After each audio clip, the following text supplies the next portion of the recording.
алыш керек. Туулган сааты дагы так болуш керек керек. экен да. Анткени 1 жыл мурун баягы демге дем уктуруусун жасап жатканда сизге барып кайрылганда ошо менин так туулган жылымды, туулган саатымды сурагансыз да.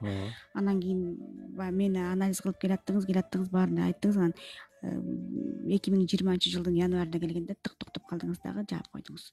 Анан мен эч нерсе ойлоп болуптурмун, көрсө ошону бир жоготуп алмак экен да.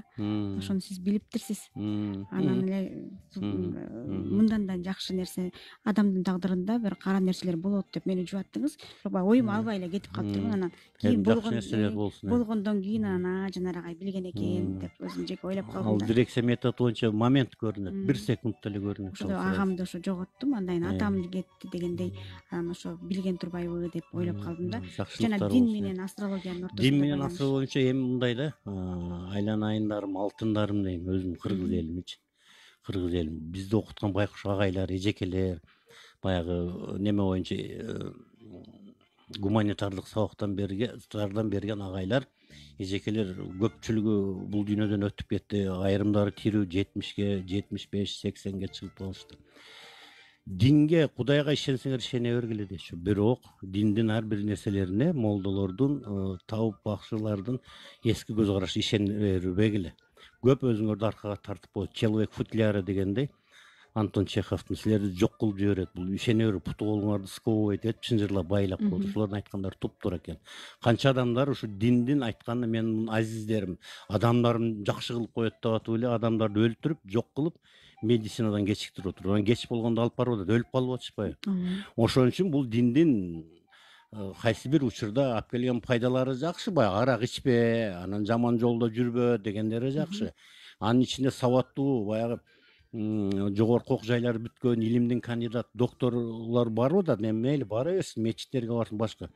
Анан мечиттерде дагы ошо мындай сабаттуу, грамотный адамдар бар да, макул ошолордой болсо. Бирок баягы 5-класстын, 6-класстын билимин алып эле ошо боюнча окубай калган жашы бирок 35, 40, 45, 60ка чыгып калган адамдар бар да, эми баягы караңгы адамдар, сабатсыз караңгы адамдар деле ошолор туруп эле баягы радио уксаң шайтан, телевизор көрсөң шайтан деп эле ушинтип атышпайбы? Булардын айтканын уйлап, 300 жолу паланча дуан, түкүнчө сүрөнү 301 жолу кайталасаң, сага оору жукпайт деп эле канча ооруну күчөтүп жиберишти быйыл. Ошондой болбош керек. Анан булар мен айтам, ошондой жака барып жүргөн жаштарга деле өзүңөр кыласыңар. Мисалы Америкага, Европа, өнүккөн бай мамлекеттерге барып туруп, ал жерде анкета толтурасыңар ишке кирип атканда. Ошол жерде силер жазып көргүлөчү. Религиозный ли вы человек десе, диний адамсызбы же диний эмес, динге ишенет. Ооба деп жазып көрүңүз, сиз вообще албайт, такыр албайт ишке. Потому что биздин компанияга миллиондогон, миллиарддаган келе турган акчаларды душмандык кылып, бул деген ширик, келе турган алдаган акча, мындай келе турган акча, мындай миллиондордун элге мындай реклама кылып алган, бул реклама дагы ширик деп туруп, бизди ишти аркага тартып албайт эч качан, гарантия. Чет жакта иштеп жүргөн өзүнүн жердештерибиз айтып атат, кыргыз жерде албайт экен, биз ишенбейбиз деп айтабыз. Ошон үчүн оңолуңар келсе ишенгиле болот. Кудайга мен деле ишенем, сиз деле ишенесиз, баарыбыз ишенебиз. Каждый по-своему дегенде. Кудайга ишенели, 5 маал намазды окуй албаса, хотя бир маал окуйлу болуптур. Каршы эмес, 5 маал окуу шансың жок. Анан 1 маалга деле убактың жок болсо, мен ошондой көз караштамын да, баягы бизди окуткан агай эжекелерди.